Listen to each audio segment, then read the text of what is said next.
Lep pozdrav še v mojem imenu, v imenu ministrstva. Z sodelavkami smo pripravili prezentacijo, katero bomo sedaj vam predočili. Tako smo si nekako zamislili vsebino. Namen te prezentacije je, da nekako osvežimo ta pravno-zakonodajni vidik z statistikami, da se vidi, kje je to ekološko kmetijstvo v naši državi. Seveda, pravne vidiki imamo pravne podlage v Evropski uniji, s tem tisti, kateri se ukvarjate, s tem se seznanjeni. V naši državi bi pa izpostavil to, kar sem dodatno obkrožil, pravilnik o ekološkem predelavi in predelavi kmetijskih pridelkov oziroma živil. Ta novi pravilnik je v javni razpravi do jutri. Tako da tisti, kateri še niste ga pogledali, ga poglejte, in če imate tendenco, da dodati kakšne dopolnitve, pripombe, ste dobrodošli. Seveda, mogoče sem malo s podatki ponovil, kar so naši predhodniki povedali. Spodbudno so stvari, ki jih vidimo tukaj. Podatki za 2016 ste videli, da je bilo 3500 kmetij vključenih, letos jih je že skoraj 120 več in enako ekoloških certifikatov je pridobilo več. Ob tem seveda se pa povečuje tudi število hektarjev pod ekološkim kmetovanjem. Površine, ki so pri nas, to so podatki za 2016, je bilo 43 000 dobrih hektarjev. Težava je v tem, kot je že minister izpostavil, 84%, kot je videli naprej v grafiki, je travin. Ostale podatke imate tle, kjer se sledijo sukcesivno dol. Spodbudno je tudi trend, ki ga vidite v tem grafu, da raste število izdanih certifikatov. Če gremo čisto na začetek, od 412 certifikatov v letu 2002 in v dobrih 15 letih smo prišli že na 3000, skoraj 200, s tem, da je to kar zajetna količina, kar se tiče izdanih dokumentov. Podatki so že bili predočeni pred nami. Nekako se ve, da v evropski trg je okrog dobrih 11,4%, večji bil v 2016 kot 2015. Gospod direktor je povedal, da je največji površin ekološki v Španiji, Nemčiji, Italiji, Franciji. V povprečno se pa v Evropi porabi 61 € za ekološka živila. Seveda prednjači Švica, ki ima več kot 270 € na ta segment. Zdaj še nekaj podatkov ekoloških v kmetijstvu v Evropi. Podatki, ki jih vidite, so potegnjeni z podatkovne baze. V Evropi je 13,5 milijona hektarjev, od tega ima Španija 2 milijona, 2,7% je evropskega kmetijstva je ekološkega. Podatek ni zavajajoč, podatek je za celotno Evropo. Evropski uniji je pa tisto od spodaj, je pa 6,7%. In vidite, da se drastično kar dviguje z leta v leto. V zadnjih 9-10 letih je šel za 73% zgor. Prodaja, kot je že gospod Cveto povedal, je bilo 33,5 milijarde, Nemci 9,5, Švicari porabijo 274 € na ekološke pridelke in največji spon so pa dosegli Danci, ki je 9,7% vsega prodaje živil v trgovini prodaje ekološko. Če gledamo statistiko, slovensko ekološko kmetijstvo ni slabo. Smo na 9%, kar slučajno predstavlja glih 9. mesto v Evropski uniji po količini in dejansko ta trend se nekako obvladljivo dviguje vsako leto. Že spodbudno je drug podatek, kljub temu, da smo v tem grafu na repu. Povprečna velikost kmetije je 12 hektarjev. Vsi, kjeri se ukvarjate s kmetijstvom, povedate, da je po zadnjih podatkih povprečna kmetija v Sloveniji 6,7 hektarjev, nekaj tak. Kar pomeni, da je ekološka kmetija dvakrat večja, čez palec rečeno, večja kot običajna kmetija.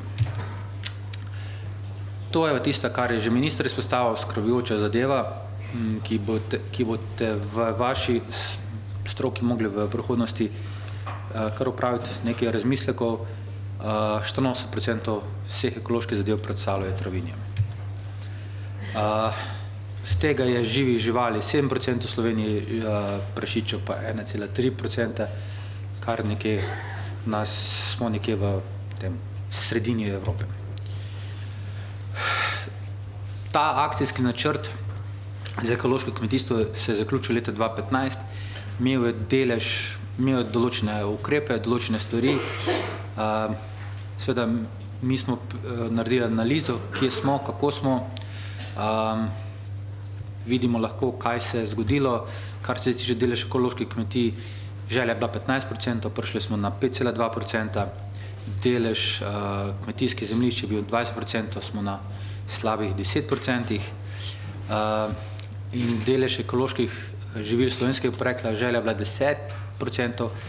Seveda, temu smo pa najmanj sledili, še nismo dosegli procenta oziroma 0,2%. Turistične kmetije so se podvojile. Seveda, naslednji dokument, ki je pa trenutno veljaven, je pa resolucija. Kot je že minister omenil, ta dokument je za nekaj, nam nakazuje smernice za delovanje kmetijstva v prihodnje in v segmentu ekološkega imamo teh nekaj segmentov noter napisani. Ključne sta povečanje tržne ekološke predelave in predelave in seveda obseg površin. Do leta 2020 smo si zadali, da bomo imeli 55 tisoč hektarjev. Glede na to, da se v povprečju dvigujemo tam okrog 4 tisoč hektarjev na leto ali pa do 4 tisoč, mislim, da ta cilj je z nekim dodatno energijo v zadnjih 3 letih možen, da bi se ta stvar dosegla. In posledično s tem, ko se bo povečevalo število hektarjev oziroma število kmetij, bi se ta dva podatka, tako kot je bil želja v leta 2011, da bi imeli 5000 kmetij v ekoloških kmetij, zdaj smo na 3600, to je z roko v roki. Več, ko bo kmetij, s tem se ukvarjalo, večja bo seveda površina hektarjev. V segmentu programa razvoja podeželja, podatki, ki smo na tem slajdu, so dekleta pripravila, se vidijo, se opravičujem, to je prejšnja perspektiva. Ni zanemarjeno podatek, čisto na koncu, da je bilo za področje ekoloških izplačenih 49,3 milijone evrov. Podprtih je bilo 164 naložb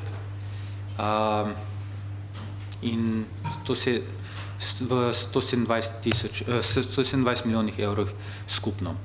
Skratka, tudi PRP je zaznal že v prejšnji perspektivi, da se temu področju je potrebno nameniti za stvari in nekako se trend nadaljuje tudi v sedanji perspektivi.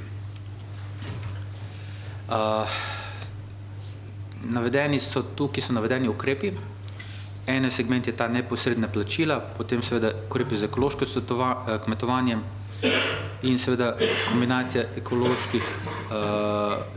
ekološkega kmetovanja z drugimi ukrepi v segmentu PRP-ja. Ukrepi, tle so tekstovno navedeni, seveda bomo jih v prihodnjih slajdih bom še tiste ključne, katere se zdaj odvijajo, še bolj podrobno navedel. Ukrep M11, to je prav ekološko kmetovanje. Za leto 2016 je bilo splačenih 8,7 milijonov, v 7-letnem obdobju je predvidenih okrog 65,3 milijone evrov za to področje. v okviru lanske kampanje je bilo izdanih 3413 je oddala 3014 kmetijskih gospodarstv za skupno površino 44,5 hektarjev. V primerjavi z prejšnjo leto se je število kmetij povečalo za 5%, površine pa že za 6%, kar je lahko govorimo o spodbudni zadevi. Zdaj pa, če pogledamo sredstva, v lanskem letu je bil skupni znesek 8,7 milijona, kar je tudi ni zanemarljiva številka.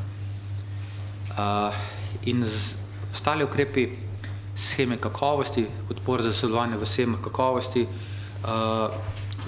število ekoloških vlog so bile 3, seveda izplačanih in plodnih nobena. Podpora za naložbe v gospodarstva, izmed 206 vlog v lanskem letu je bilo 71 ekoloških, od tega je bilo izplačanih 992 tisoč evrov. Podpora za trženje in ali razvoj kmetijskih proizvodov je bilo 27 vlog lansko leto na ukrepu M4.2. Od teh 27 je bilo 6 ekoloških, ki so dobili izplačenih 429 tisoč, kar je, če primerjamo 2016, skoraj, mislim, enkratna povečanost. V ukrepu M6.1 pomoč za zagon dejavnosti za mlade kmete. Skupno vlog je bilo vloženih 335, 63 je bilo od tega ekoloških, katerim je bilo izplačeno 1 668 tisoč evrov. Seveda še M10, ekološki vlog je bilo 1479, izplačeno je bilo 5 milijonov 300. In M13 na OMD-jih, število ekoloških kmetij je bilo 2835, izplačenih so pa dobili v lanskem letu 4 milijone 647 milijonov. Podatki za 2017 so še nedokončni, ker se še obdelujejo, pa določene sredstva bodo oziroma so bila izplačena v letošnjem letu. In seveda na segmentu ukrepa dobrobite živali vidimo, da je bilo v lanskem letu v 2016 1541 vlog iz ekoloških predelave in izplačenih 929 tisoč. Kaj je zdaj odprtega na programu razvoja podeželja? Trenutno je ukrep sodelovanje je razdeljen v 4 podukrepe. M16.2 za razvoj novih proizvodov, praks, procesov in tehnologije. Javni razpis je bil objavljen 2.2. Tle je razpisanih 5 milijonov. M16.4 je bil razpisan, bo razpisan 2.6. Sredstvo je 1 milijon, na ta segment 2.6. 17. Na ta segment je prispelo 36 vlog, seveda 16.5 okolje in podnebne spremembe je bil razpisan v tem mesecu in je še vedno odprt. Sredstva za to namen je 3 milijone namenjeni in za M16.9 diverzifikacija dejavnosti na kmetiji, ki je bil lansko leto v juniju razpisan. Sredstvo je bilo namenjeno 1,6 milijonov, prispelo je pa 16 vlog. 16.4. Vzpostavitev in razvoj kratkih verig, dobavnih verig in lokalnih trgov. Tle bodite pozorni, to je bil podatek, ki sem govoril prejšnji slajdu za lansko leto. V urniku, v kalendarju, ki ga naši sodelavci na programu razvoja podeželja objavijo, je ta razpis predviden v jeseni letošnjega leta. Tako da tisti, kjer imate namen se krepiti na tem področju, bodite pozorni na ta razpis, nekje je predvideno v jeseni letošnjega leta, da bi bil izpostavljen. Vedeti morate, tle na slajdu je seveda napisano, kdo je partner, kdo je posrednik in vse te omejitve je potrebno tudi seveda upoštevati. En večji segment, ki se zdaj spodbuja, je ta tako imenovano sodelovanje, to je seveda, kot je minister povedal, prenos znanja iz ene segmenta v drug segment. Razpis je objavljen, bil v začetku februarja objavljen. Vložitev vloge je od včeraj pa do 25. maja. Poglejte si ga, proučite, ali je možno, da s pomočjo zbornice in seveda v drugem segmentu še s pomočjo inštitucije najdete skupno besedo za te možne ukrepe. Ta razpis seveda je stopnja javne podpore 100%. Naslednji segment, podukrep 16.2, razvoj novih praks in procesov. Ta razpis sredstva bojo 4 milijone za projekte in 1 milijon za pilotne projekte. 16.5, okolje. V tem segmentu namen razpisane sredstva bojo okrog 2,4 milijone za partnerstva in 0,6 milijona za pilotne projekte. En od segmentov, ki se pri nas zelo trudimo, na resorju je ta M9, to so skupine in organizacije proizvajalcev. Tle bi vas opozoril na dva pogoja. En pogoj je za priznanje skupine proizvajalcev, ki mora biti najmanj 10 članov, skupni površini 20 hektarov oziroma 40 glav živine. To je za priznanje. Naslednji je pa za pridobitev sredstev. Je pa 30 članov, 40 hektarov premljivih kmetijskih površin in oziroma 60 glav živine. Skupni znesek na leto, če ste uspešni, znaša 25.000 evrov, kar ni zanemarljivo, da se lahko ena skupina skupaj organizira. Seveda podpora za mlade kmete v okviru neposrednih plačil. Dodatna plačila v 2017 je prejela 4.472 kmetijskih gospodarstv v skupni višini 2,7 milijona evrov. Od tega je bilo 535 kmetijskih gospodarstv vključeno v ekološko kmetovanje. In to predstavlja, te KMG-ji predstavlja 15% vseh ekoloških kmetijskih gospodarstv ali pa 12% vseh kmetijskih gospodarstv, ki prejema dodatke za mlade. Spodbudno. Še zadnji slajd.